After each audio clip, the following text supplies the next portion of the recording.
নমস্কার আমার বন্ধুরা, তোমরা ভিডিওটা কিন্তু সবটা দেখো, আশা করি তোমাদের ভালো লাগবে। আর তোমরা সবাই কেমন আছো? আশা করি তোমরা সবাই ভালো আছো, আমিও ভালো আছি তোমাদের আশীর্বাদে। তোমাদের দাদাভাই গিয়েছিল শ্বশুরবাড়ি, কী নিয়ে এসেছে দেখো। আমাকে বললো তুমি এখন এটা খুলবে না, যখন ভিডিও করবে তখন খুলবে। আমি তো ভাবলাম কী না কী নিয়ে এসছে, এত ভারী কেন ব্যাগটা, মোটেই বুঝতে পারছিলাম না যে ব্যাগটায় কী আছে, খুলতেও দিচ্ছিল না। তো আমাকে বললো যখন ভিডিও করবে তখন খুলবে, আশা করি তোমার ভালো লাগবে, কেন তুমি অনেক দিন থেকেই এই জিনিসটা চাইছিলে আর খোঁজার চেষ্টা করছিলে, তাই আমি নিয়ে এসেছি। যখন ওখানে পেলাম তা ভাবলাম ব্যাগটা খালি নিয়ে যাবো কেন, এই ব্যাগে করেই নিয়ে যাই, টোপা খুশি হবে। তা আমার খুশির জন্য কী নিয়ে এসছে দেখো, মাটিটা কিন্তু আমার কাছে খুব প্রয়োজনীয়, কেন আমি অনেক দিন ধরে মাটি করছিলাম। আর এটা হচ্ছে এঁটেল মাটি, আমাদের এখানে যা বালি মাটি আছে সব বেলে মাটি। এটা কি বুঝতে পারছো বন্ধুরা? তোমরা দূর থেকে নিশ্চয়ই এটা বুঝতে পারছো না এটা কি। আমি হাত দিয়ে ধরেছি তাও তোমরা বুঝতে পারবে না, এটা আমি তোমাদের পরে বলছি কি।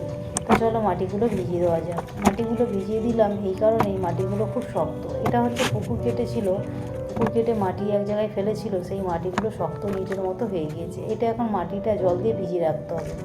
ভিজিয়ে রাখার পরে সারা রাত ভিজলে খুব ভালো হতো, কিন্তু আমি রাতে আবার সকালবেলা এটা করব না বলে এখনই 1 ঘন্টা পরে আবার ফিরে আসবো। তো 1 ঘন্টার জন্য আমি জল দিয়ে, আর যেটা তোমাদের বলছিলাম পরে বলছি সেটা তোমাদের দেখাই। এটা হচ্ছে দেখো মাটিটা কি সুন্দর জল দিতে গলে গিয়েছে। দেখো বন্ধুরা, আমরা না শহরে বাস করি আর না গ্রামে বাস করি, মানে কি বলবো, মধ্যবিত্তকে যেরকম বলা যায় মধ্যবিত্ত, আমরা কোন জায়গায় বাস করি বলাই যাবে না, না গ্রাম না শহর। আর বুঝতে পারছো একটুখানি কি বলবো, না গরিবও বলা যাবে না, মধ্যবিত্তও বলা যাবে না, জীবনের ক্ষেত্রেও তাই। আমি আশেপাশে যে গাছপালাগুলো আছে তার ডালগুলো আমি যখন ছেটাই কিছু কাঠ হয়, তা দেখো আমার সেই কাঠগুলো রয়েছে। তা আমি অনেক দিন ধরে ভাবছিলাম যে উনুনটাকে সারাতে হবে।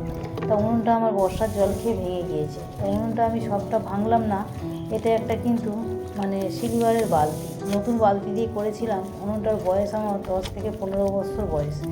নতুন সিলভারের বালতি দিয়ে যখন উনুন করবে অনেক দিন থাকবে, আর এই উনুনটা তুমি যেখানে সেখানে চাগিয়ে নিয়ে চলেও যেতে পারবে, কোনো অসুবিধা হবে না।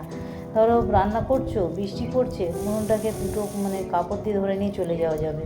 তাই জন্য আমি সিলভারের বালতি দিয়ে করেছিলাম। উনুনটার বয়স হয়ে গেছে 15 বছর, যখনই ভেঙে যায় তখনই আমি এই মাটি চাপিয়ে কাজ সেরে নিই।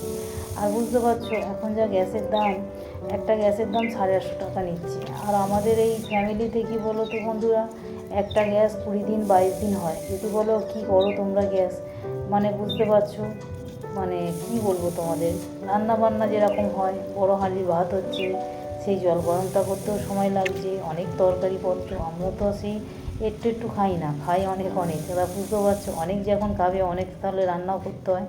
আর একটা গ্যাস 14 কিলো গ্যাস, আর 14 কিলো 500 মনে হয় থাকে। তা কতদিন আর চলবে? তা যে কদিন আমার এই কাঠ কটা চলে সেই কদিনই আমার গ্যাসটা একটু সুসার হয়। তা আমি উনুনটা সারিয়ে নিচ্ছি, আমার কাছে কাঠ অনেক আছে, মানে যা কাঠ আছে 10-15 দিন রান্না হবে। আর বুঝতে পারছো বন্ধুরা, কাঠে রান্না করলে খুব ভালো লাগে, কিন্তু কষ্টও হয়। কেন বলো তো, পিঠের চালে রোদ, মাথায় রোদ, এদিকে আগুনের তাপ, হাতে কালি পায়ে কালি, মানে উনুনে রান্না করলে শরীরে কোনো হাল থাকে না, সারা গায়ে কালি, বাসনে কালি, বসে বসে ভাতের হাঁড়ি মাজো, কড়া মাজো, কালি, সবই কালি। তা কিছু করার নেই, আমরা কি বলবো, গরিব মানুষ। যদি 10 দিন রান্না হয় 10 দিনই আমাদের কাছে অনেক সুস্বাদ। আর আমার বাপের বাড়িতে সব কাঠেই হতো, এখন আগে ভুল বললাম আগে, এখন সব গ্যাস হয়ে গিয়েছে। গ্যাস হয়ে গেলে কী হবে, ওরা কিন্তু কাঠেই করে, কেন আমার বাপের বাড়ি অনেক কাঠ পাতা, যেদিকে তাকাবে সেদিকেই কাঠ পাটা ভর্তি। তা ওরা কেন গ্যাসে করবে, ওদের একটা গ্যাস তুললে এখন 2-3 মাস চলে, কেন ওরা সামান্য কিছু গ্যাসে করে। বুঝতে পারছো বন্ধুরা, গরিব হওয়া কত জ্বালা।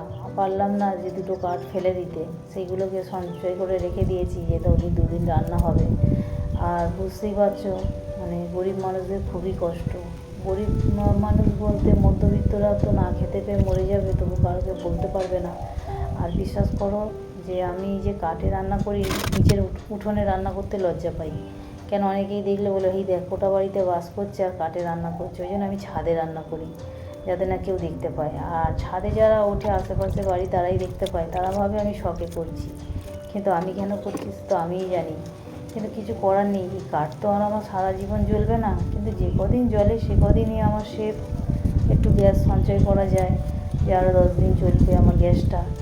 আর বুঝতে পারছো অনেক সময় হয় মাসের শেষে গ্যাস তোলার মতো পয়সা থাকে না, সেই কাঠেই আমাকে আসতে হয়। তার বাবা আগে থেকেই কাঠে রান্না করাই ভালো। আর বাপের বাড়ি থেকে সমস্ত কিছু শিখে এসেছিলাম বলে এখন কোনো অসুবিধা হয় না, বুঝেছো বন্ধুরা। বাপের বাড়িতে তো কাঠ পাতা মা জাল দিত, আমি তার রান্না মায়ের একটু হাতে হাতে যখন করতাম তখন কাঠ পাতায় রান্না করে অভ্যাসটা আছে বলে তাই আজকের দিনে আর কোনো কষ্ট হয় না কাঠে রান্না করতে। কষ্ট এটাই হয় যে হাতে কালি, পায়ে কালি, কড়াই কালি, মানে ভাতের হাঁড়িতে কালি, এগুলো মাজতেই একটু কষ্ট হয়।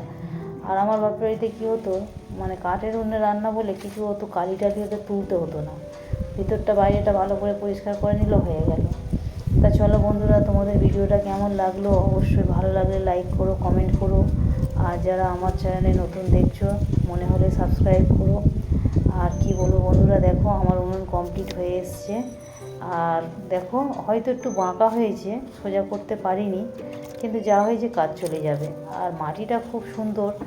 আর উনুন করতে গেলে একটুখানি মানে দুল্প ঘাস যদি কুচিয়ে নেওয়া যায় আর বালি দেওয়া যায়, উনুনটা কিন্তু খুব চিট হয় আর উনুন অনেক দিন থাকে, ভেঙে যায় না। আর আমাদের এখানে মাটির খুব সমস্যা, কেন বলছি, আমাদের এখানে সব বেলে মাটি, আমার নিজেরও বাস্তবে মাটি আছে বেলে মাটি। ভালো লাগলে লাইক করো, কমেন্ট করো।